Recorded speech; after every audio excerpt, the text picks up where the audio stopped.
This is Ice Cream Gecko, and in today's video I'm going to show you how to make this particular pizza without a pizza stone. It's nice and crunchy, nice and crispy, quite good overall. I always like to start the dough with the yeast mixture. I've got 325 milliliters of water in here. This is not warmed or anything, this is just straight out of the tap. And here I've got a bit of dry yeast.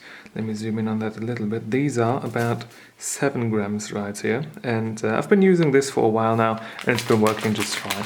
I've been using fresh yeast before, about 8 grams of that, and that worked a little bit better, but I always throw away a lot of that stuff because I never make enough pizza to use up 40 grams of fresh yeast, right? So we're just going to pop that into here, and we're not going to really stir it, we're just going to move the liquid receptacle right here a little bit, and this is gonna mix up really nice. Next up, we're going to take our scale right here, turn it on, then we take our pizza bowl, wait for it to tear out. Yeah, looks good. Take a pizza bowl, tear that, and then we take our pizza flour right here, the Tipo 00. This is the stuff that I use right here. Works fine. I tried this recipe, or a slight alteration of this recipe, with regular flour type 4 or 5, but that didn't work, and ever since I've been using this pizza flour, pizzas have gotten a lot better of mine, so I just like to use that. Alright, 460 grams is in here. We like to have 500 grams, so I just top this off now with a bit of regular flour, and we'll be set. Is this the last one? Yep, that's enough, that's enough. Alright, let's zero out the scale once again. We're going to follow this up with about 8 grams of salt. This is regular table salt. 8 grams seems to be fine. The recipe I've kind of modified over the years. Called for 5, but I like a bit more salt in this stuff right here. 8 grams seems to be the sweet spot overall. While we are on the scale right here, we can also take yeast mixture, and depending on the yeast you use, this is just something we have to try out maybe with the particular yeast you're using. This yeast right here likes a bit of sugar, so sometimes I like to add about 7 grams of sugar, and we're putting that into this mixture right here so that the yeast can try to metabolize this right away. Okay, this is it for the scale. We put this one away right now, and we're going to start to shake this up a little bit.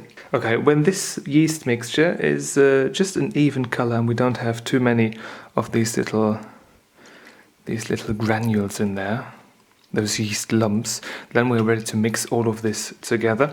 I'm using a little hand mixer right here to initially just stir things up a little bit, and later we're going to use our hands to knead this properly. But using a hand mixer for the initial stages of this process makes things a lot more easier, a lot less of a hassle, and a lot cleaner as well.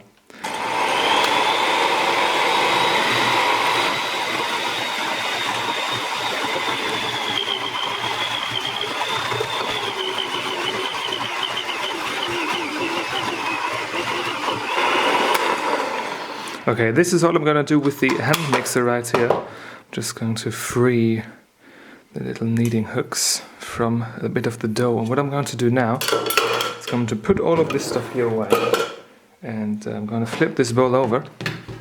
I'm going to continue kneading this all by myself with my hands, just to incorporate the last bits of flour right here manually. I find that it is much easier to tell when the dough is ready to be further processed and to be, put to rest for about an hour when kneading this with your hands, than just leaving it in a kitchen machine or something.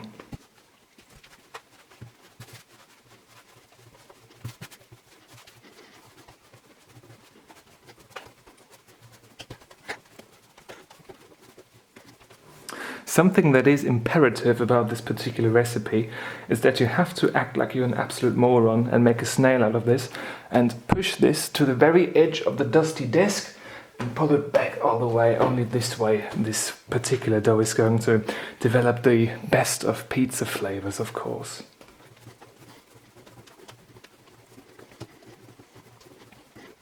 Alright, I think we have covered off the last bit of dusty desk. All of the flavor from the tabletop is now in our dough right here. We're going to place it back into the pizza bowl, and we're going to take a damp kitchen towel.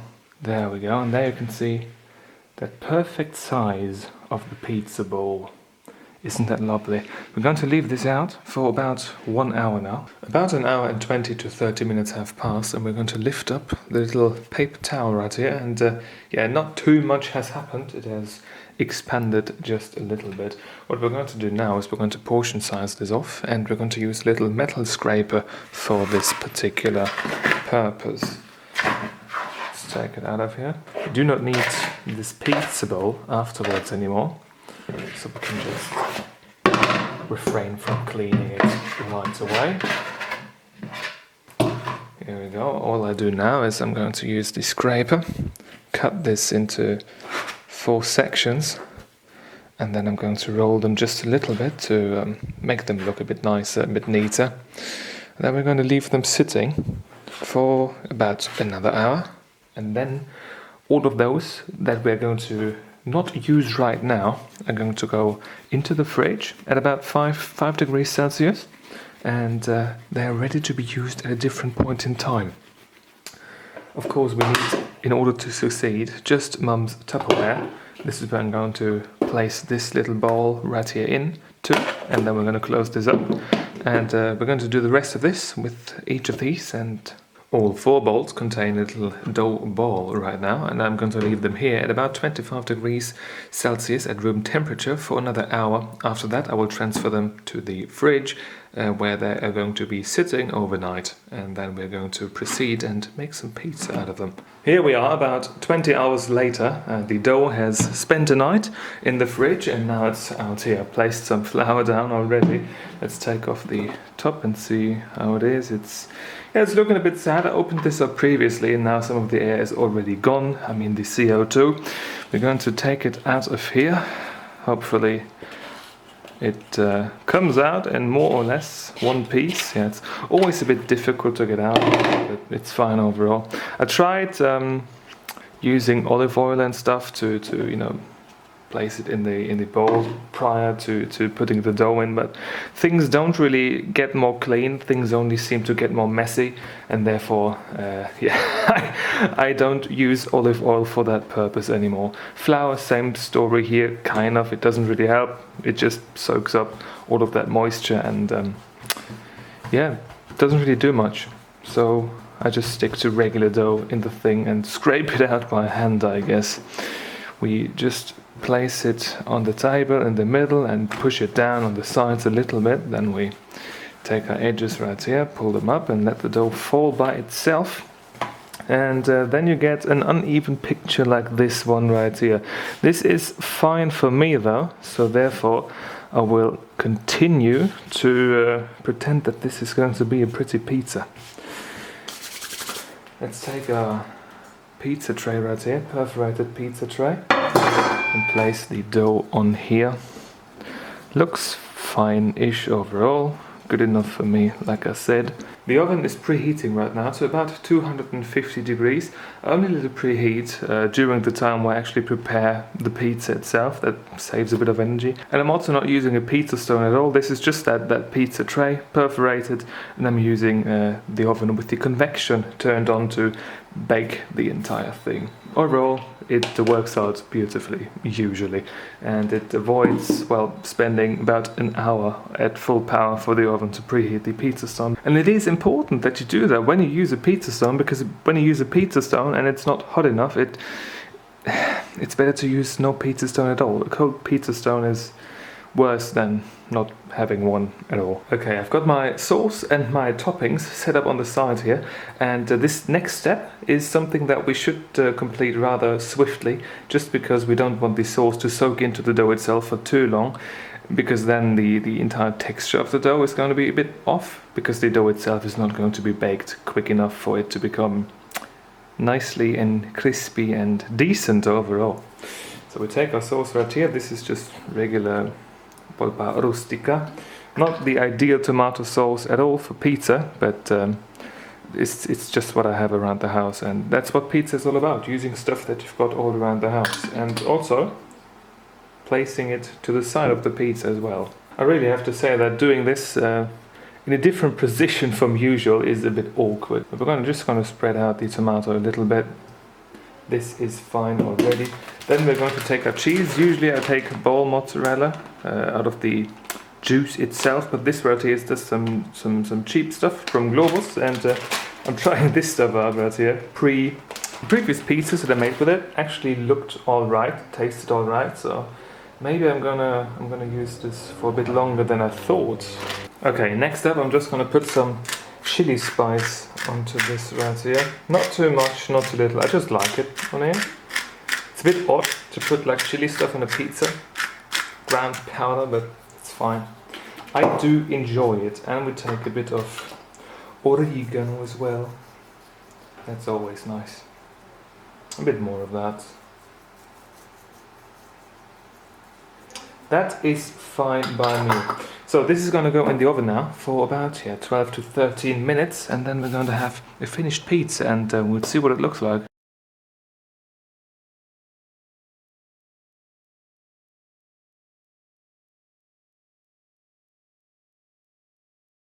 Okay, this is pizza right out of the oven. It looks okay-ish right now.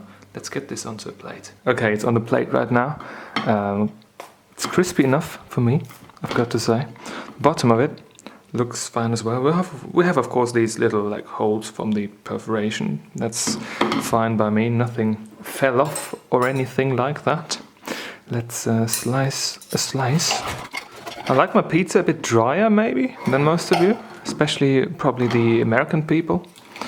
Like pizzas a bit more stuffed, I guess. But this right here, that's just rather basic, rather standard. Overall, this is just what I like though, and this is why I make pizza this particular way. Yeah, it tastes good as well.